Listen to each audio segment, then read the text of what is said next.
We have Jan in the Netherlands. Pronouns are he, him. Wants to talk about how all civilizations have had religions, which isn't true. So, but welcome, Jan. How are you? Hey, Matt. Hey, Dave. How are you? Hey, man. How you doing? Hey, doing well. I hope I don't fall into the category of people before, because that was quite hard to listen to. But Please. Yeah. So, Matt, you were saying. Well, first of all, I have to thank you, actually, especially Matt, because I've been a Christian my whole life. But these recent 1.5 years, I've been quite questioning of that, and mostly because of your show. It's mostly just been because of your very calm and rational responses to people like me. So I just want to say thank you. Well, I don't know if that's. There's probably, I'm not paying any attention to chat, but there's probably people in chat who are losing their mind saying that calm and rational. I'm not calm and rational.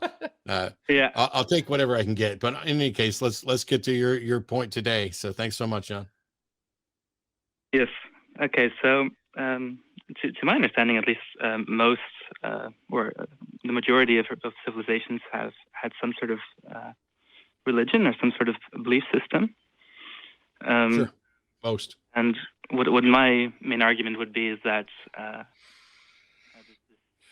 humans have this natural tendency to seek something above them, seek something that is maybe more powerful than them.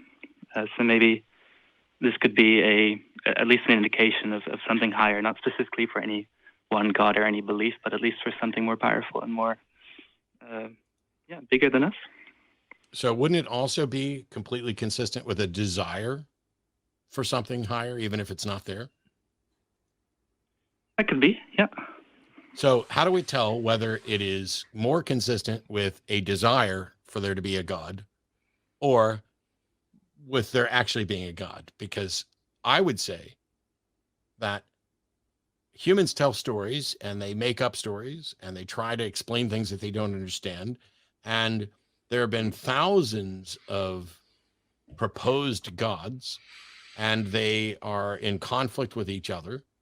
And so all of that seems to me to be wholly consistent with humans like to make shit up. None of it seems to be consistent with there's actually a God, because each of these gods that primarily become a religious figure, something for humans to worship and deify and promote, is a God that interacts with reality in a detectable way, and yet we can't detect it. And so I think it's more, I don't know, where are you at, Dave? To me, it's more. Well, yeah, I think it's more of man's attempt to explain what he doesn't understand. And as we evolve and science progresses and as the societies progress, I think we see a move away from needing to believe in something higher than us and gaining more understanding of how the world actually works. And I think early on, when the Stone Age and science was not a thing. I mean, lightning strikes, so there's a God of lightning, and so you're trying to explain what you don't understand. But as you gain understanding, then you don't need there to be a God of lightning. You don't need there to be a God of thunder. You don't need there to be a God at all, because you begin to understand how the world really works. And so rather than it pointing to there must be something higher than us, I think, as Matt said, it's pointing to man's desire to understand what he doesn't understand. And as we grow and evolve, we find ourselves less and less dependent upon those mythological ideas. That's kind of how I see it, Jan. Yeah, that seems reasonable. I would maybe suggest that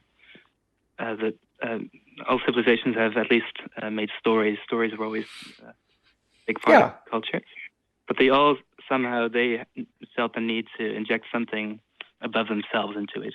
But they also make up stories about maybe. Yeah, they also make up stories about cryptozoology. There are many civilizations that have stories about Bigfoot, Yeti, those types of things, or Loch Ness monster, dragons, sea dragons, mermaids.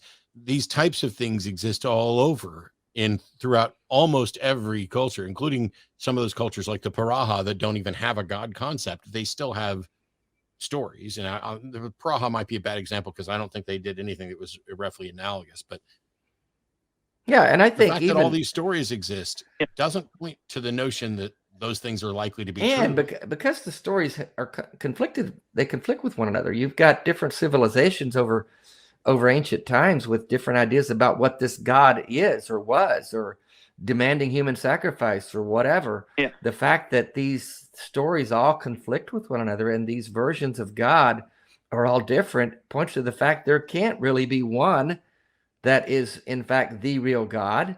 And if there's just a bunch of gods out there, then it doesn't really mean anything. They're all concocted from man's imaginations.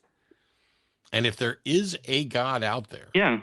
it clearly does not care that throughout the entirety of human history, almost everybody who's ever believed in a God has managed to get it completely wrong.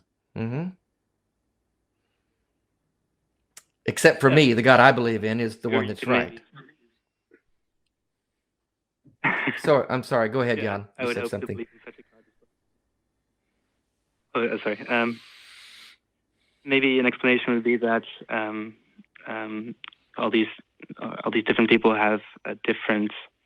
They grasp at different ideas of God. So maybe you have the monotheists with their one God. You have the Greeks and the Romans with their multiple gods. Mm-hmm. You might explain maybe that they all had different aspects of this one being entity, but they didn't all.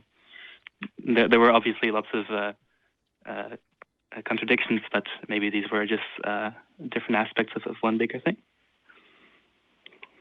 Yeah, it could be that, or it could be that there's not the one bigger thing.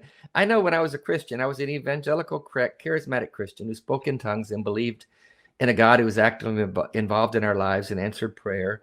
And I just realized, I thought that this was the one true God, and everyone else just had it wrong. Everyone from the Mormons to Jehovah's Witness to even the Catholics, anybody who didn't operate within my narrow confines of my particular religious brand, if you will, just had it wrong. And how arrogant of me to believe that. The reason I believed it is because we always grapple and hang on to the thing that we are a part of. And that was the water that I swam in. That was the culture I lived in. And as I came out of that, I realized how arrogant that position was. And, you've heard it said that, with all these competing gods, they can't all be right, but they can't all be wrong. And that's what I finally came to with these different competing gods, not only through history, but even currently, that all these gods are claiming exclusivity. And we realize now that they all can't be right, but they certainly can all be wrong. And that's where I landed. That's the position that makes the most sense logically.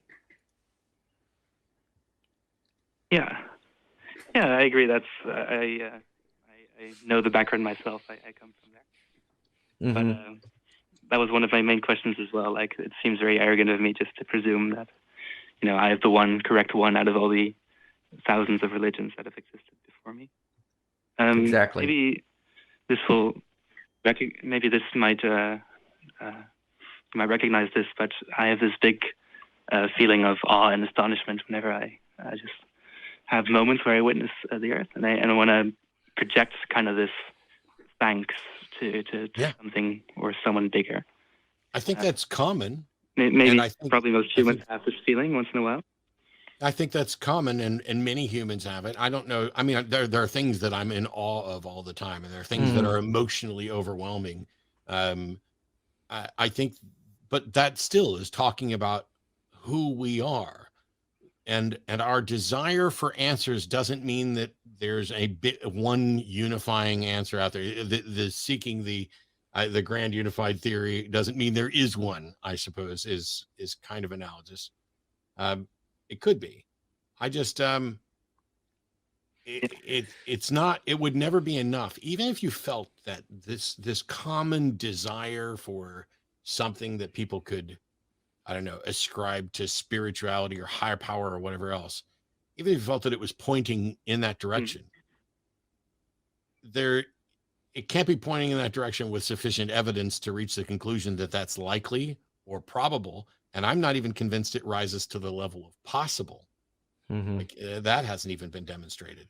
So I don't know. We can't get to probable or likely until we get to demonstrate that it's possible. And just the fact that people want something to be true. I mean, you know what?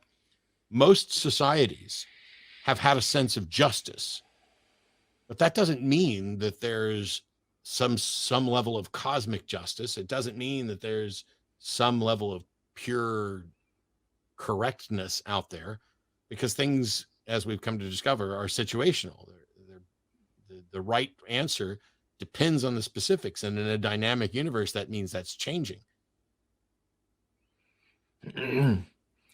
I agree with you, Jan. I have many moments when I'm moved to emotional response, whether it be sitting and watching a sunset at a beach, or listening to a piece of music that's beautiful, or having a conversation with a good friend. I find value in those moments, but I don't find the need to ascribe them to a higher power. I simply find them to be a human moment, and that's enough for me. I don't know if you know my story, but I have a terminal illness, and I can feel the ALS, the disease that I have. I can feel it. It's debilitating my body. My body is failing, and I have a couple of 3 years left, I think. That makes these moments all the more precious to me. But I don't find the need to attach a deity or a higher power or anything bigger than just the human element. That's enough for me. This life that we live is beautiful. It's rare. We're lucky that we even get to live it. And I find those moments to be more and more precious as I see my time window closing. Yeah. And so to feel the need, and I used to think that there was a higher power that moved me, but I find that I'm just as moved in a moment of nature or a musical piece as a secular person. I'm just as removed as I was as a Christian. So I've taken that spiritual element out of it, and my humanity remains, and it's just as beautiful, if not more so, because I realize now this is the one life we have. This is it. And every moment has to count. Yeah, that's the one thing we can be certain of, right? Yep. And on that note, Jan, I'll thank you for the call and the interesting thought, but I got to move on to some others. Thank you, Jan. Good call, bro. Yes. Well, thanks for taking my call. Well, I got it right at the end of it. Sorry. Sounds like you've been helping him open his eyes a little bit. I always love to hear that. Yeah, I mean, we'll see how it goes, but there's always more to learn. It's just that I get people's tendency to say, "Oh, everybody has in the civilizations have believed this, so maybe there's something to it." Well, maybe there is. But the time to believe it's when you demonstrate that there is.